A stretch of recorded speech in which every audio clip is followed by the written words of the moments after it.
24-hour cameras, wildlife sitcom and drama, emotional cliffhangers.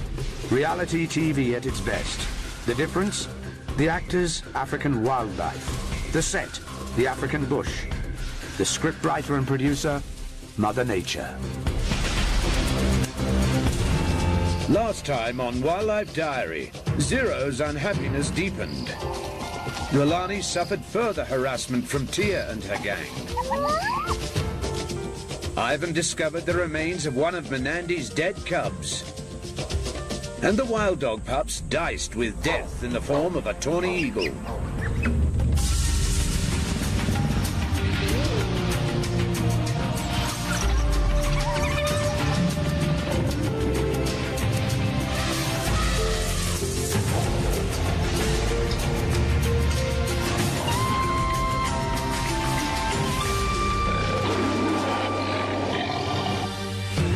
The researchers report that Melissa continues to do a remarkable job.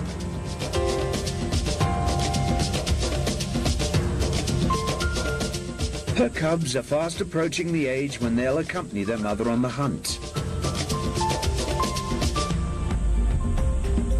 Against all odds, it looks like she just might raise these three to adulthood.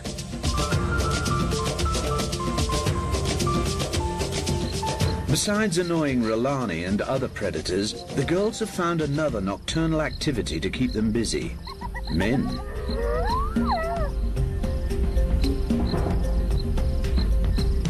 As the day draws nearer for the male hyena's release from the boma, the fleeting flirting sessions grow longer and more frequent.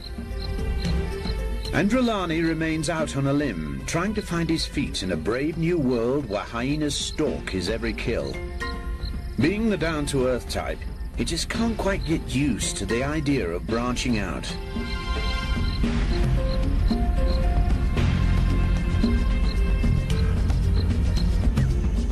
This time, the wild dog pups go adventuring. Cobra and Shungu demonstrate nature's harsh rules of engagement. Madala temporarily goes a bit crazy. And Maggie serves up an aardvark to her cubs.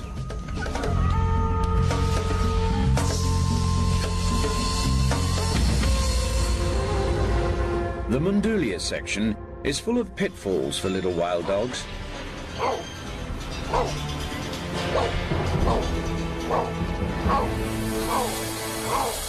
Fortunately, the tawny eagle that had been eyeing them hungrily gave up his quest after a long and dangerous day.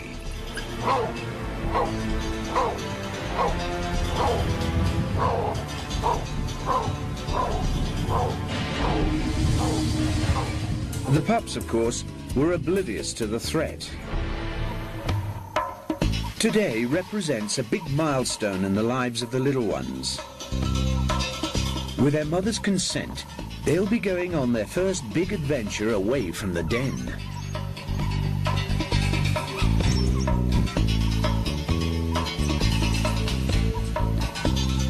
But first, the adults stock up on flesh to give the pups a good feed before setting out.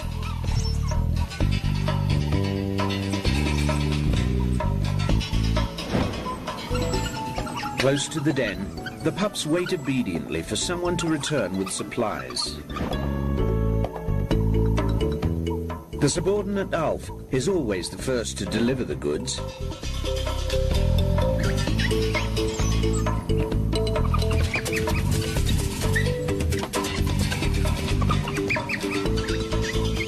He regurgitates on cue, and the pups tuck in.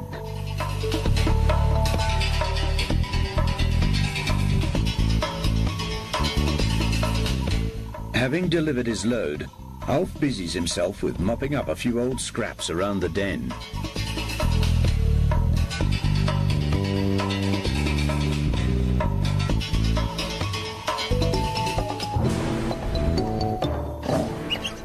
He issues a bit of discipline to an overly demanding pup.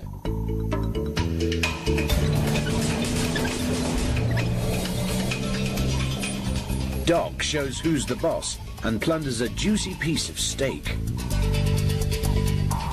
The rest of them tussle over a meager scrap.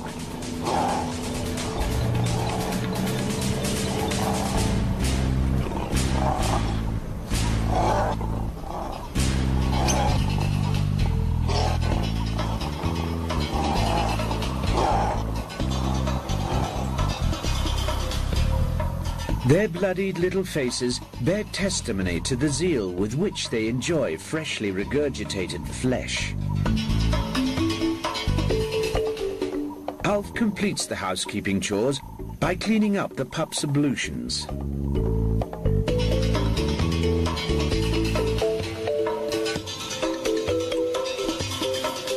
At last, the moment arrives for the youngsters to set out after their mother.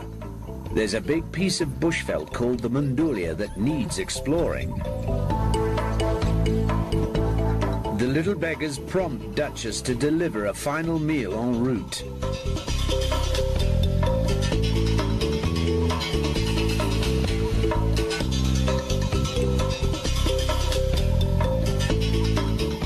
She sneaks off to check out the lay of the land while the pups eat. The little ones follow, determined not to be left behind this time.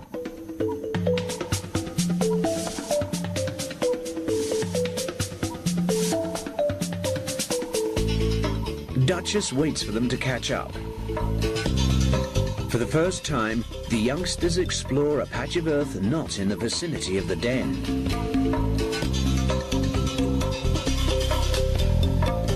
Doc and Blaze delight in the sights and sounds of something new.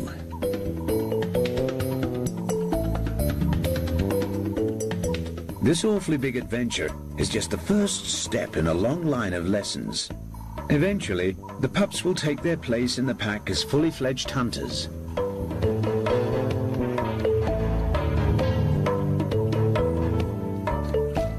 Moxie's flea problem shows just how uncomfortable life at the den is.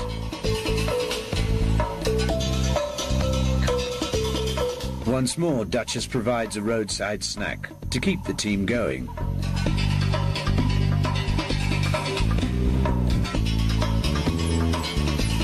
Doc gets a talking to from his mum.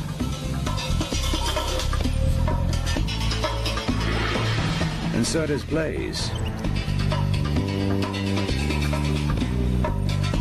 Feeling exposed and vulnerable, Duchess brooks no bad behavior. The pups turn their attention to a never-ending source of entertainment, bullying little Penny. As the runt of the litter, she's always on the receiving end.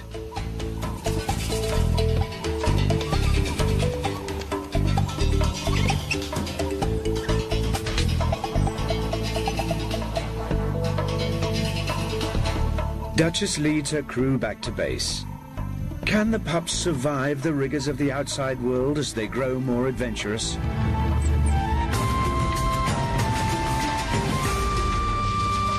Coming up, Cobra and Shungu struggle to finish off a waterbuck. And Madala experiences moments of madness.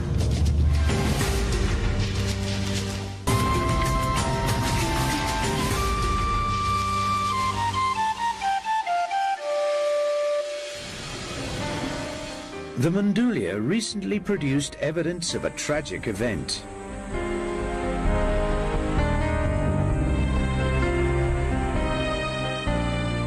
A jawbone, a little paw, and a piece of skull were all that remained of Menandi's entire litter. The sad mother's brood had once more become a statistic in the shocking infant mortality rate of Africa's cheetahs.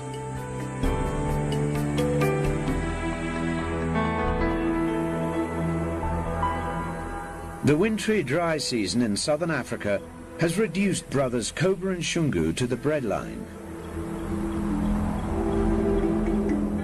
Their low energy levels prevent them from attempting a chase unless they have a surefire kill.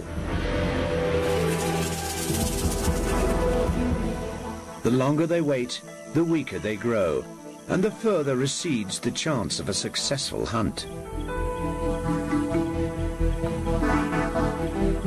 Cobra decides it's not worth the effort and leaves the impala herd in peace. The next morning brings not even the hint of an opportunity. The brothers sleep out the hard times in the shade, desperate to conserve every vestige of energy. Darkness descends over the Korongwe. Another day, another failure. How long can they go on like this?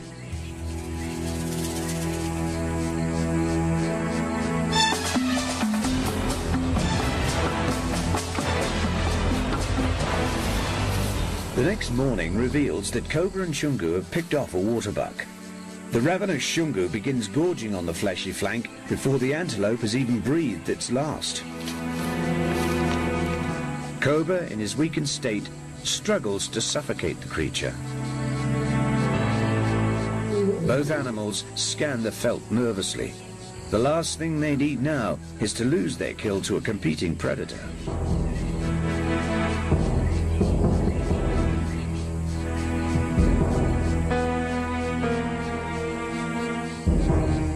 Cobra gets back to the business of finishing off the waterbuck. The agonized, half-eaten victim kicks in a pathetically futile attempt to escape.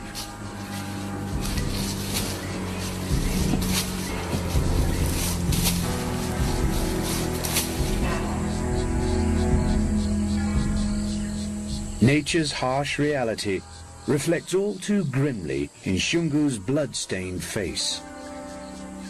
Finally, the waterbuck expires. Cobra now takes his turn.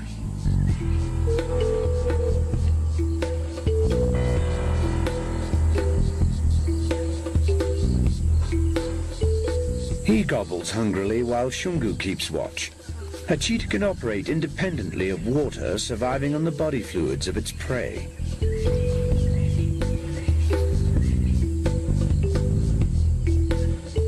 Shungu briefly rejoins Cobra.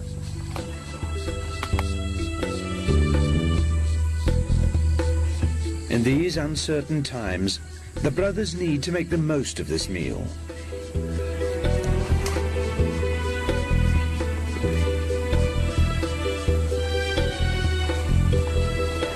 Shungu sleeps it off. But Cobra relishes the gruesome task of demolishing the waterbuck. The cheetah's head is lighter and teeth flimsier than most predators. Hacking through a carcass demands time and energy. In a vain attempt to conceal the leftovers from other predators, Cobra scuffs dust onto the carcass.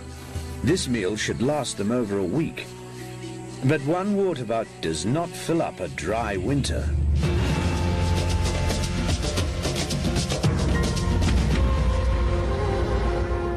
The Adini section recently heard the thud-thud of little round elephant feet. Proud mother Talifa surprised everyone by giving birth to a bonny boy in the middle of the night. No one had even suspected she was pregnant.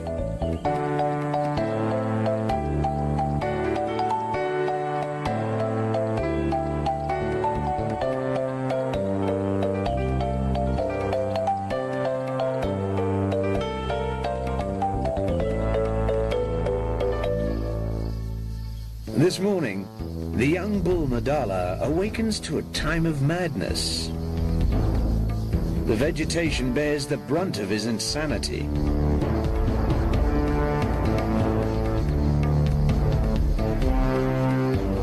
Madala has entered a period of must, when the male hormone testosterone surges to extremely high levels. The must boosts fertility and prompts the bull to seek out females in estrus.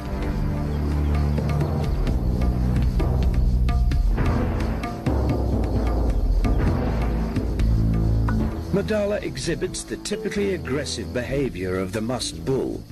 Woe to any human or animal who gets in his way.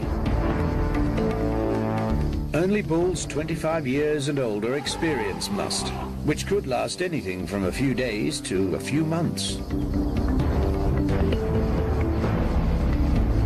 Madala carries his head higher than usual and adopts strange kneeling postures to advertise his excitable state. His temporal glands secrete an unmistakable scent, indicating to other bulls that here's a man not to be trifled with. He displays his strength to all brave enough to remain in the vicinity. If Madala should cross paths with another bull in must, there will be a bloody encounter with a possible fatal outcome.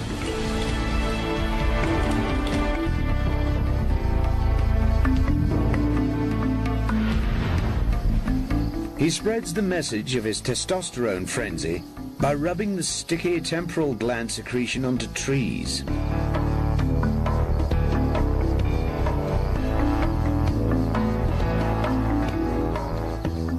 He also constantly dribbles urine, which splatters onto his hind legs, just a further olfactory message to let everyone know he's on the rampage.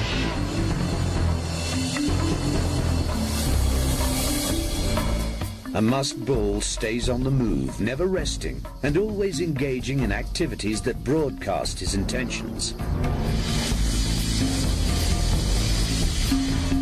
This is an exhausting time for Madala and impacts on the condition of his body.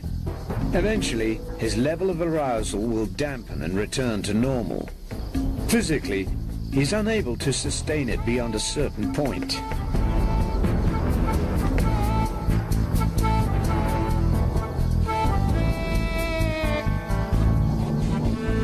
An elephant is quite capable of fertilizing a receptive female when not in must.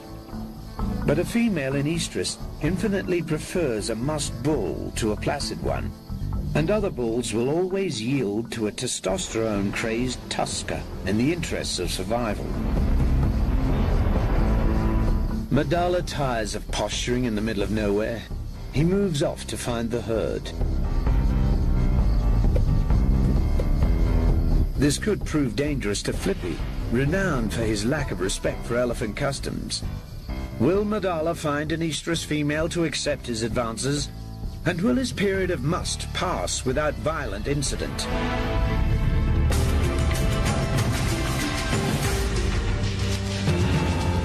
Coming up, Maggie provides a tasty aardvark for her cubs, but anything more than 3 is a crowd.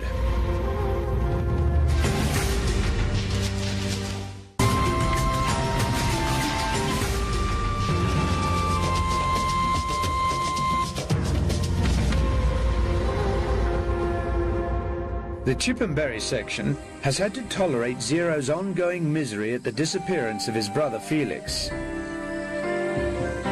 Lisa tried her best to snap him out of it, to no avail.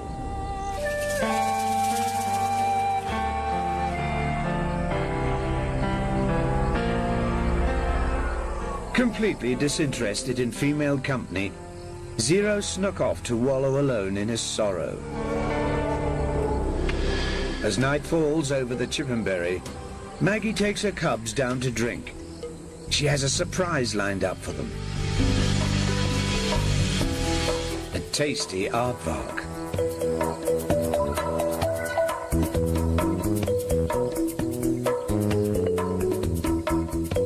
Maggie pounced on this termite-eating nocturnal mammal while it foolishly ignored its surroundings to excavate the soil for insects.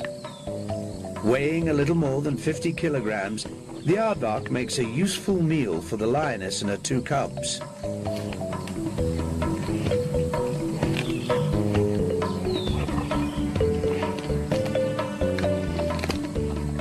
Maggie entertains the hope that the family will be able to polish it off before the rest of the pride gets wind of it.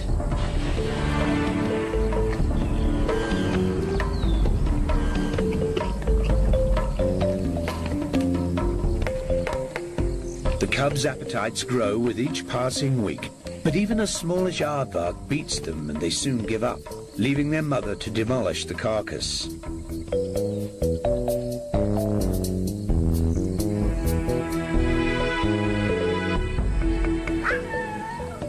Now watered and fed, a period of play will tire them out before settling down for a nap shortly after daybreak.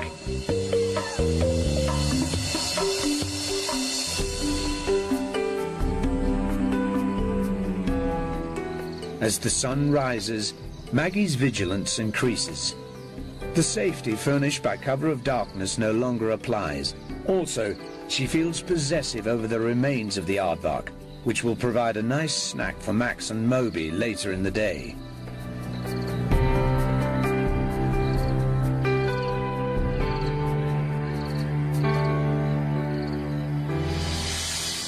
While the cubs shed their excess energy, Maggie scans the terrain suspiciously.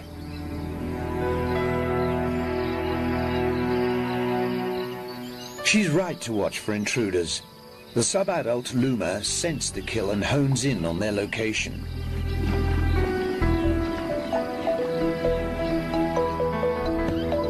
With the cubs fed to the hilt, an aardvark leg serves as the toy de jour rather than something to be eaten.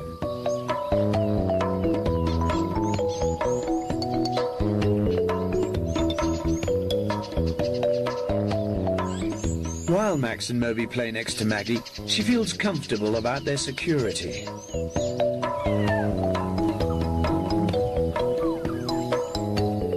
Luma's brother Limu also gets wind of the carcass and enters the running.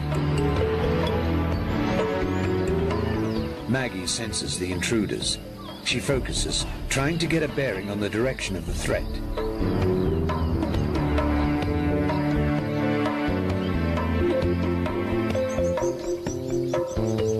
The cubs collapse in a heap.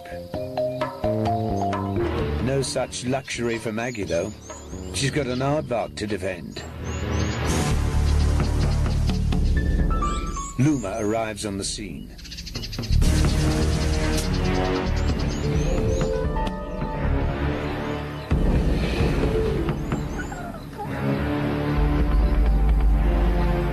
Unprepared for the unfriendly welcome, the sub-adult bides his time. The old girl's got to relent sooner or later, he figures.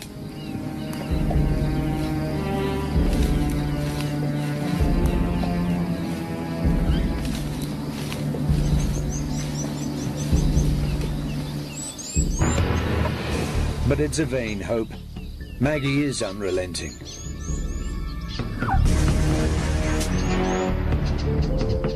With Limu also now in the area, Maggie's irritation level begins to soar. All the excitement has woken the cubs. Now she's got them and the carcass to worry about. Limu pretends that a piece of grass is the only point of interest round here.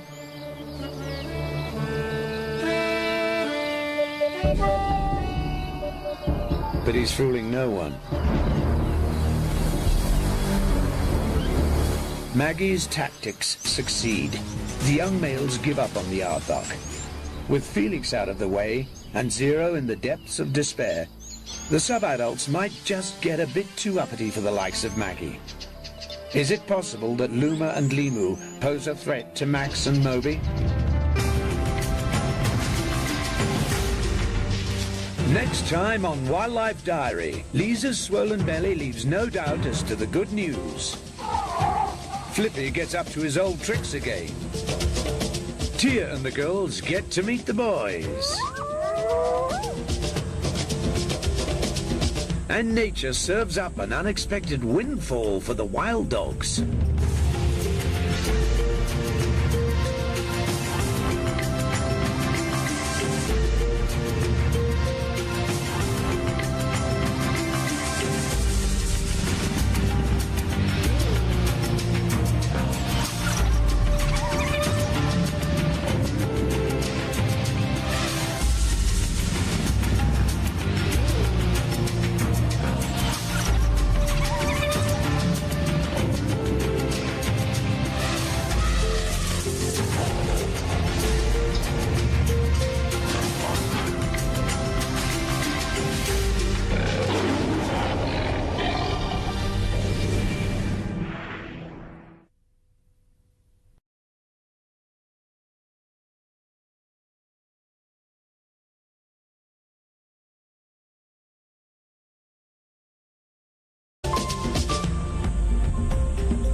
Against all odds, it looks like she just might raise these three to adulthood.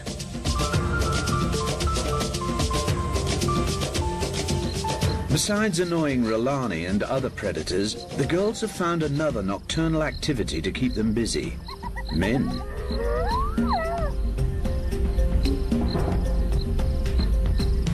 As the day draws nearer for the male hyena's release from the boma, the fleeting flirting sessions grow longer and more frequent. And Rulani remains out on a limb, trying to find his feet in a brave new world where hyenas stalk his death in the form of a tawny eagle.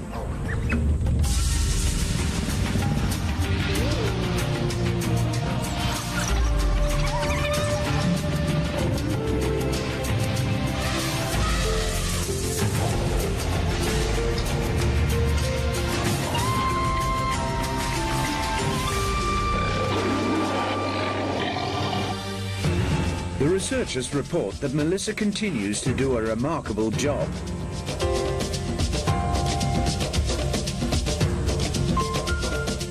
Her cubs are fast approaching the age when they'll accompany their mother on the hunt. The Mundulia section is full of pitfalls for little wild dogs.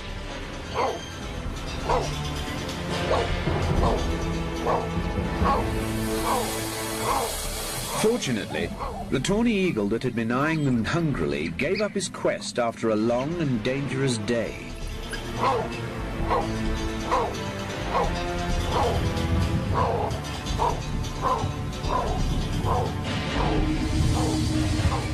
The pups, of course, were oblivious to the threat.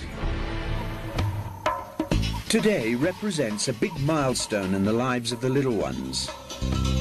Every kill.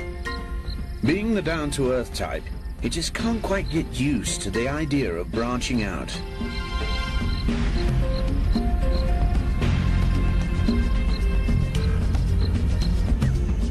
This time, the wild dog pups go adventuring.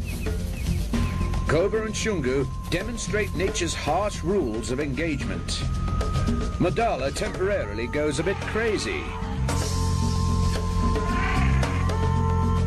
And Maggie serves up an aardvark to her cubs.